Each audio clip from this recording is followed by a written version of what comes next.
maa ngi tudd Adama Diop dëkk fii Ouest Foire. Adama yéen ban lien parental moom ngeen am ak ki nga xamante ni moo génn àdduna démb fii ci Ouest Foire. waaw mën naa ni lien bi li ñu boole mooy Ngalgu ki nga xamante ne moom la ñu rey papaam bi ko jur donc frère am bu mu bokkal baay man ak moom suñu ñaari yaay ñoo bokk ndey ak baay waaw loolu moo ñu boole. donc mu doon xale bi nga xamante ni macha allah du siggi xool nit wax dëgg yàlla yar ko ci diine moom lañ ko xamee noonu la ko ñëpp xamee macha allah xamul taxawaalu xamul di dugg ci ay détails franchement. lan moo xew démb fan la jógee ba mbir mi fekk ko foofu fan la nekk. waaw moom ba mbir bi di am man fekkuma fa en fait mais après ba ma les informations yi nga xamante ni jot naa ko reçu jot. donc moom sama kër cousin bi la nekkoon fa la yendu fa la defee lépp añee fa naanee fa ataaya ba guddi gi mu reer jullee fa gee mu toog tuuti ne leen maa ngi ñibbi damaa xaw a sonn maa ngi ñibbi ba suba donc ñoom dañu toog même pas 5 minutes ñu woo leen wax leen ni leen Ngaal dee na noonu lañ ci jotee ñoom ñëpp. yow bokkoon nga ci ñi déplacé wu dem fi mbir mi amee woon après. waaw ba ma ko yëgee parce que man maay woon dama génnoon. après ba ma ñëwee ba ma xaw accès nii ba xaw a toog damay waaj a toog tuuti rek am suñu benn voisine bu ñëw wax ñu ko après ci laa doon jug pour di dem sama turandoo nag woo ma ci yoon bi donc moom homme de tenue la mu woo ma ci yoon bi ba ma woowee ma ne ko maa ngi nii di dem foofu même pas 5 minutes dinaa fa àgg ba ma ñëwee après ba ma xoolee laajte donc ci lañ ma expliqué ne Ngaal la quoi. lan lañ la jot a wax ñi fa nekkoon ñoom. waaw dañ ne ma donc liñ ma jot a expliqué parce que sama benn xarit mi ngi woon foofu noonu ci fast food bi parce que boobu ma expliqué dafa ni ma donc booy bi da doon ci voie am la nekk di dem donc waa ji tamit mi ngi doon dem mais dafa ñëw jékki-jékki waa ji di tourner ne ko yow fi ngay jaar ne ko amoo priorité booy bi ne ko man priorité sama priorité laa nekk donc ci loolu lañ jotee daal. waa ji wàcc otoom booy bi ubbi moom tamit mu wàcc mu commencé di wax ak booy bi jékki-jékki ubbi oto bi donc jël jam ko donc ñi ko fekkee tamit nee nañ paaka bi mu ko jam gudd na lool donc soo xoolee fi mu jam-jam yi tamit dafa doy waar wax dëgg yàlla ñetti jam-jam la. jam-jam yi fa fan la ko jam exactement. waaw jam-jam yi ci kii la ko jam nii ba pare en même temps fi mu ko jam nii dafa jege xol bi laal na xol bi xam naa looloo tax xale bi. dee sur le coup quoi. donc bi ñu jàppante ci la ko jam 3 fois. 3 fois waaw mais c'est catastrophique parce que xale bi nga xamante ni sa avenir tey yàqu na sa papa bi nga xamante ni jur la fi mu la war a juree tete la def ci yow li mu def donc ay nit yi nga xamante ni tey jii kenn xamu leen Ouest Foire mën naa ni bokk na ci quartier yi nga xamante ni moo gën a bon léegi ci Sénégal. parce que lépp xew fii lay xewee loo xalaat ci àdduna ci lu ñaaw ci lu bon Ouest Foire la fekk baax léegi parce que tey insécurité totale la nit ñi di dund te foo ko jooyee dan naan ngun mais doo gis benn réaction gendarmerie Foire mi ngi fi mi ngi def seen liggéey mais gendarmerie Foire attanul Ouest Foire antanul yeneen secteurs yu mu coiffé Ouest Foire donc y a une chose bi nga xamante ne état du Sénégal war nañu jug ñu jéem a xool nan la ñuy def pour créer benn kii gendarme bu fi nekk wala police ñu jéem a xool nan la ñuy def di ronde ci quartier yi di jéem a xool population yi ni ñu leen di sécuriser. parce que da nga bëgg a wax ne nit ñi fii lu leen neex la ñuy def. dara amul yàlla xam na ni lu waay neex def fii lu ma lay wax lu leer nañ la. téere nag laa lay wax Ouest Foire fii ku ma gis dina xàmmee nañ ma fii dama ne la téere laa lay wax Ouest Foire lu waay neex def fii lu waay neex def amul sens limite lu waay neex def lépp fi am tout. am jëm ci waa ji nga xam ne moom lañ jàpp ne moo faat lan ngeen ci jot a am comme ay information. non moom ñi ngi topp gendarmerie ñi ngi def seen enquête ñun xam nañ am nañ fu ñu indiqué xam nañ fu mu dëkk Ouest Foire bii la dëkk Ouest Foire fii la dëkk. tali boobu noonu moo gën a dense intense ci Sénégal booy yi jaay yàmbaa yeeg tuqatu boon yeeg ñëpp fa la ñuy fréquenté fii ñemewoo fi jaar fajar le matin ñeme woo fi jaar maire yi daan xëy daan dem di doxi ji di doxantu ji daan dem di entraîner ji des fois guddi gi ñemeetuñ ko def parce que lan dañ leen di agressé dañuy jël seen i sac dañuy jël seen i pochette suñ la gisee yow góor sax nga yore iPhone combiné nañu ñaari nit ñetti nit ñëw song la ñaar ñi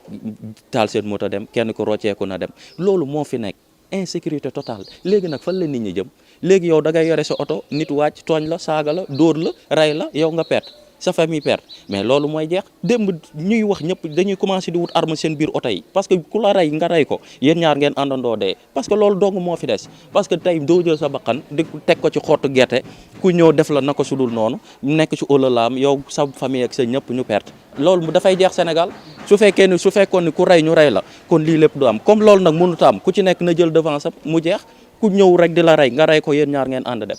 loolu donc lu des ci wàllu koor bi fu mu toll ak fan la nekk actuellement. waaw ñoom kilifa yi nga xamante ni ñoo bokk ak papaam directement ñoom ñi ngi lijjanti wàllum koor beeg yooyu ñi ngi ci hôpital bi ñi ngi lijjanti affaire autopsie bi ak yooyu noonu donc loolu noonu moom ñoom kilifa yi ñu ngi koy lijjanti ba lu ci mënti am après ñu jot ci information bi incha allah. mais gendarmerie jotu fee ñëw ak ay sapeur pompier ak yooyu. dem ci ñoom ñoo géré woon lépp lu nekkoon ci wàllum liggéey bi dem si guddi ak kilifa yi nga xamante ni ñoo bokk ak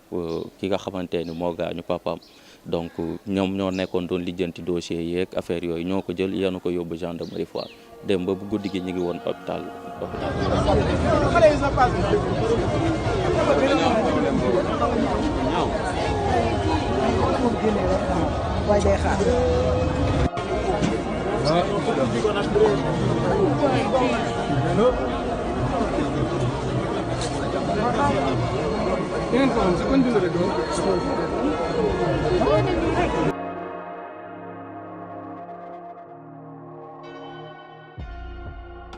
li fi xew démb bettu ma man quoi jege ñaale bi ñu am xale bi nga xam ne moom nijaayu la ci xale bi kooku sama kër la dëkk ñooy ànd guddeeg bëccëg bokk nekk ci quartier bi dëkk ci quartier bi muy xale bu am positif waaw te aussi bàyyi xale bi xam naa ko quoi parce que nit ki boo dëkkee ak moom famille ngeen di nekk quoi muy affaire boo muy affaire boo xam ne affaire bu métti la boo xam ne nag vraiment man bettuma ci lieu bi mu amee quoi. mais ñu bëri na indi na version yu bëri te wuute lan moo jot a xew ba xale bi ñàkkee ci bakkan. lu jot a xew xale bi dafa dem kër ay waajuram yi nekk fii fa la reeree bu mu fa reeree ñu ni julli tàggu ay mbokkam ne maa ngi dem ñibbi. xale ak otoom oto papaam la waroon xale boobu du siggi xool nit xam nga lu ma la mu ñëw ba ci àngal bi tasee feeg nit koo xam ne dafa yor oto ñu ku nekk naan maa moom priorité moomu ma maa ko moom moomu ma ko waa ji génnee paaka bojj ko mu dee loolu moo am leneen am. léegi après mbir moomu nu mu demee bi yoon ñëwee ak yooyu parce que il paraît que gendarme yi ñëw nañ. waaw bi gendarme yi ñëwee def nañ seen constat ñu yóbbu booy bi bañ ko yóbboo hôpital ay mbokkam dem nañ gendarmerie def nañ constat beeg yi lépp quoi mais waa ji dafa daw moom ak oto booy topp nañ ko sax mais mënuñ koo jot mais dañoo mujj jël numéro oto bi joxe ko. waaw léegi mbir mi fi xew dafa mel ni ne ñu bari dañu ne koñ bi ni mel mënu fee ñàkk ndax noonu la amee. waaw comme li ma lay wax ma ne man bettu ma parce que gendarme yaa ngi muy dégg dem naa fa ay yoon maa ngi nuyu sax passage MDLCF Dia ñëw na fi ay yoon mais xam nga ñun aussi mënuñoo blâmer gendarme yi comme li may wax parce que Ouest Foire fii ba aéroport gendarme Ouest Foire ñoo leen coiffé Nord Foire Ouest Foire 54 cité la gendarme yi coiffé leen tey boo leen wooyee tey dañuy dem wëri pont Liberté 6 pour mën a ñëw fii te gendarme yi doyuñu plus gendarme lu man jàpp la man gendarme yi toujours dañ ci dugg di jàpp luñ mën jàpp buñ la jàppee déféré lañ la man buñ la déféré ñu bàyyi la nga ñëw taxawaat ci mbedd mi dama ne la booy jaay yàmbaa fii man maa ko wax man délégué ci koñ bi lañ dëkkuñu fenn fii la ñu dëkk seen ndey ak seen baay fii lañ dëkk ñun ñooy seen i baay ñooy seen i ndey nañ ci jóg wax ci waaw dëkkuñu fenn bu kenn tooñ ay étranger wala ñu tooñ booy baaliye fii la ñu dëkk waaw fii la ñu dëkk ñaawteef dafa bari te ñu koy def fii la ñu nekk. defu ñaawteef dafay bëri surtout ma angle bi. angle bii kuñ fi këf saagam booy nekk ci angle bi la. kuñ fi agressé booy këf angle bi la kuñ fi dugg këram sàcc booy def ci angle bi la ak côté Mangago barki démb lañ fa rayoon benn waay 2 semaines ci ginnaaw moromam xëccoo portable kii mu dóor ko ba mu sedd guy barki démb rek ay 3 semaines la passé. boo xoolee YouTube bi da nga ma ci gis ma di ci interview boo demee fii ci ginnaaw fi lieu bi commencé am na benn auberge bu fi tudd bu fi nekk auberge boobu ñun 12 chefs de quartier yi dem nañ gendarmerie ñu def suñ plainte def déclaration ci biir couvre-feu bi laa wax de danañu ubbi ba bët set chaque jour samedi dem leen bu ngeen demee samedi wala week-end bi ngeen dem xool nit ñi dañ fay nekk ba bët set di xeex kenn koñ boobu kenn du nelaw foofa du lieu auberge du lieu discothèque te chaque jour fa la nit ñay dajee di xeex yor seen i biteel bis bu nekk ñun 12 chefs de quartier yi dem si yàlla Mamar Dissa awaa muy gaañu lañ ànd ñun ñëpp dem gendarmerie Foire def suñu rapport jébbal ko autorités yi mais autorités yi nañu dimbale bokk parce que Ouest Foire 54 city nga bëgg ko taf ci Foire wala ñu indi benn brigade tabax ko fi bala maa dee ñu naan amuñ terrain buñ ko tabax amuñ lieu àll bi nekk fii lu muy jariñ xanaa au moins population Ouest Foire ñu jox leen ci bokk benn place boo xam ne dañ fa mën a tabax brigade dañ fa mën a tabax sapeur pompier dañ fa mën a tabax école Ouest Foire nu mu toll yow gisoo fii école publique ñëpp privé la ah dafa am loo xam ne jaaduwul ci dëkk